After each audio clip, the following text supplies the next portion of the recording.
इसी क्षण में यमराज महाराज आपके विषय में निर्णय लेंगे।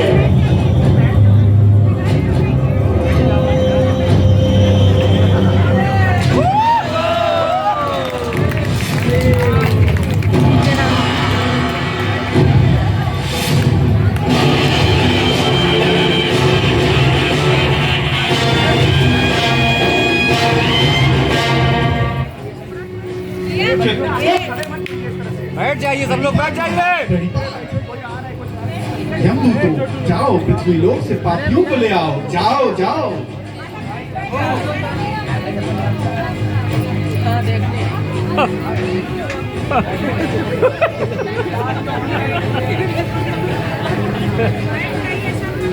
महाराज, इसका नाम कैलाश है। कैलाश इसने छल कर तथा असत्य बोलकर अपने बड़े भाई की संपत्ति छीन ली है। और तो और छी छी छी, मुझे तो बोलते हुए लज्जा आती है। इसने अपनी माता समान भाभी का भी नरक कर दिया है। आओ कलाकार, आओ। क्या हुआ? क्या हुआ? लग रहा है पीड़ा हो रही है, तो फिर क्यों करते हो ऐसा काम? तुम्हें दंड दे ये यम। ले जाओ इसे, दंड दो इसे। रोरक नग में चलते अंगारों से भरी भूमि पर इतना दौड़ाओ कि इसके पैरों में छाले पड़ जाए, और जब ये छाले फूटेंगे तो इसे स्मरण होगा उस क्षण से प्राप्त की गई भूमि का हिसाब इसे पाई पाई चुकाना होगा। महाराज, परंतु रोरक नरक की भूमि मात्र 1000 योजन लंबी है। तो 1000 योजन 1000 बार दौड़ेगा।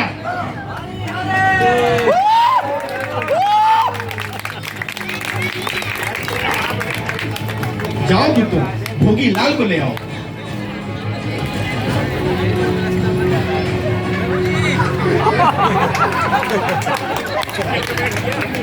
महाराज, इस भोगी लाल ने अपने जीवन काल में सिर्फ भोग ही भोग किया। इतना भोग किया है कि यह सूख गया। मेरे लाल, कैसा हुआ तेरा ये हाल, जिसके कारण खड़ा है तेरे समक्ष ये महाकाल? अरे क्या दंड दूं इसको? क्या दंड दूं इसको? दशा तो देखो इसकी जरा। इसको दंड देते हुए मुझे क्या आ रही है? परंतु भैया आगे बढ़िए। अपराध सुनो। धन की चोरी, अवैध स्त्री संग, अवैध स्त्री संग। ओहो! अरे दशा तो देख अपनी। तुम क्या अवैध स्त्री संग करेगा?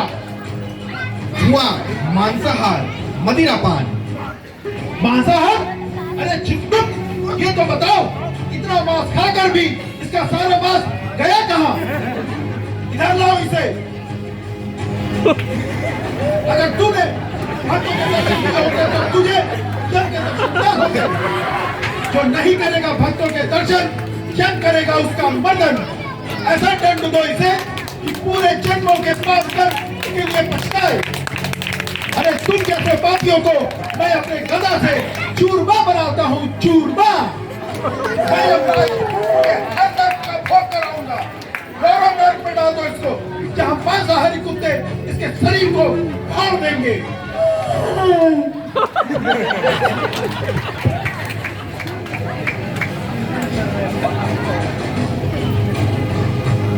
जाओ यमदूतों, जाओ अजामिल को ले आओ।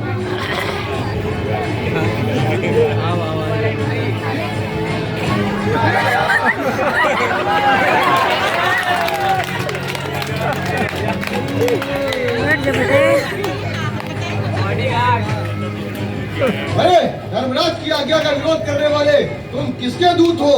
कहाँ से आए हो? और हमें इससे ले जाने से क्यों रोक रहे हो? क्या तुम कोई देवता हो? तुम्हारे अंगों से यहाँ प्रकाश फैल रहा है। यहाँ का वातावरण भक्तिमय तथा सुखद शांतिमय हो गया है। हम विष्णु दूत हैं। तुम लोग यदि आधिकारिक यमदूत हो तो जरा सा धर्म के लक्षण तो बताओ।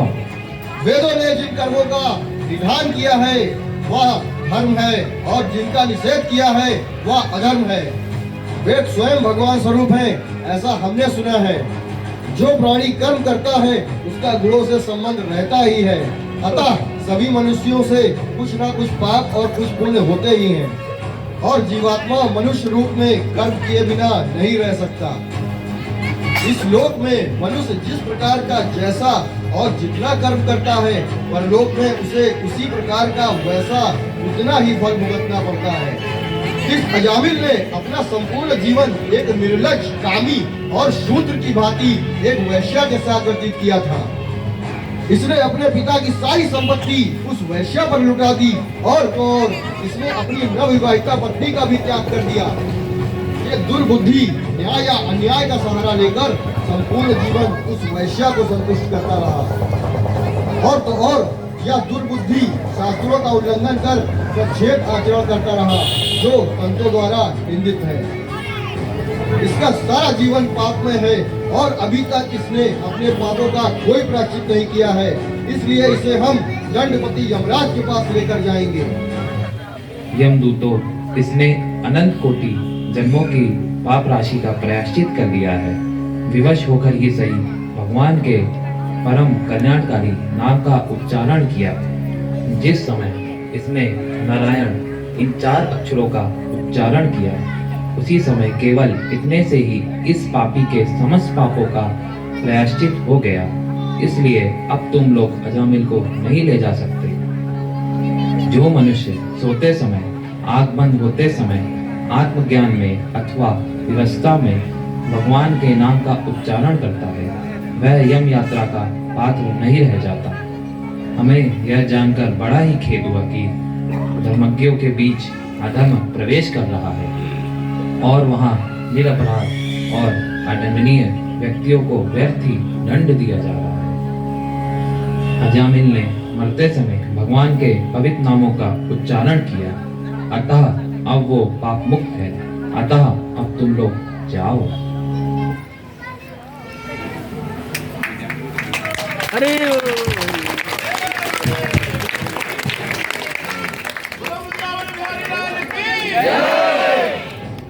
अजामिल कहाँ है?